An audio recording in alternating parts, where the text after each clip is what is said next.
Hey, gentlemen, welcome back to part 6 of Stop Going to Jail, the YouTube series.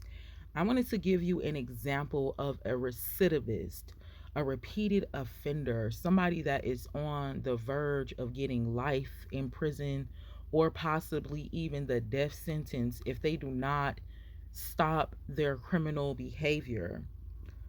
An example of a recidivist, man, this is a real life example.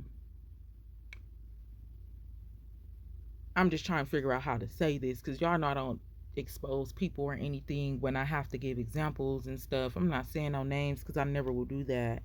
I had a friend. My friend had a man or somebody that she liked. The man would tell her all the time, like, bro, I don't like you. But that's not what we're here to talk about. So we know that this young lady was dating a man that did not like her at all. The man was utterly disrespectful in person and behind her back. One day we were having an adults night, just chilling, smoking, you know what I'm saying, just adult things, playing games or whatever. And this man, we were talking about jail. We were talking about some different terms or whatever.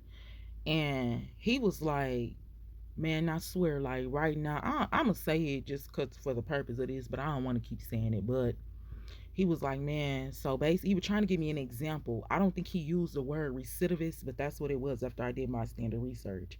He basically was like, man, okay, so basically, what I'm saying is, girl can drop down right now and perish, like completely lose her life, and I wouldn't call the police.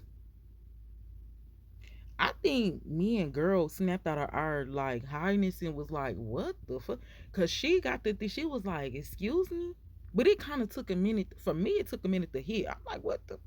But for her, it was like, "Really?"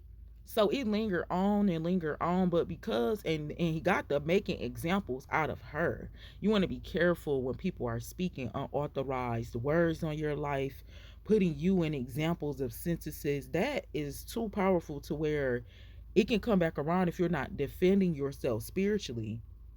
Our words are powerful. Like, God created the whole world with what he said. So imagine what somebody is saying is really running and controlling your life. Not only that, their relationship was set up on domestic violence. And so when they kept on making examples out of it, when he kept on trying to like tell her how he would, I tried to intervene, like, and that's dangerous too. You don't want to get into no argument. It started getting into the argument. So I didn't say nothing because she kept on asking like, okay, so what are you saying? And he kept telling her what he was saying. So I'm like, and she don't even realize that this man is cursing her, but he do not care. In conclusion, he was saying that he's been to jail in prison so many times as a repeated offender. And I think at that time he had recently just got out, or they was even accusing him of something, or it was something that had happened a week beforehand where he could have possibly been in the mix of that. He trying to stay away from the boys at all costs because this is about to be his last strike. He on the verge of the death penalty, or he on the verge of life. So he was saying that, bro, I don't care if you perish right now. If the police get called, I'm sliding. I'm gone. This man wasn't lying. I seen behind the drugs and all that.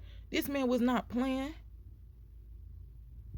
That's an example of a recidivist. You got one more time and you through. He already knew that.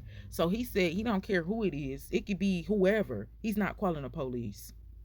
And he just made an example out of her. Like, I'm not calling the police because it don't matter who up in here. It don't matter if you got a health problem. It don't matter if you ate something and that happened.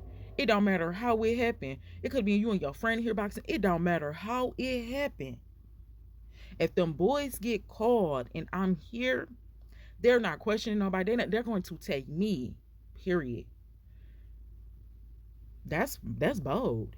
It's bold to know that you can go to prison or jail so many times to where if something happened in front of your very eyes, you wouldn't even call for help because your name would be on the line. Like, man, stop going to jail.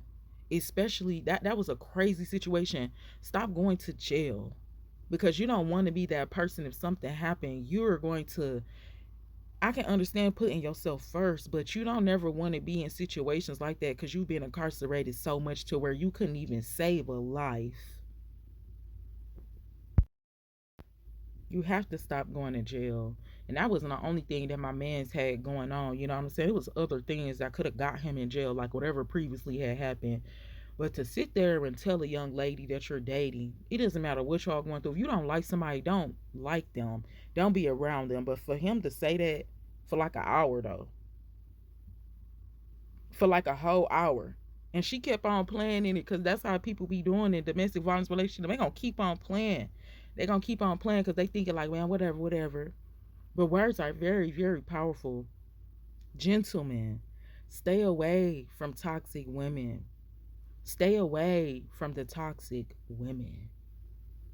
That doesn't do anything but enable your aggression. I love you, and I pray that you're getting some wisdom out of the series, some great examples out of the series, so you can do your extended research and stay out of jail if you've been to jail, so you can clear your name and be a free man. I will talk to you in part 7.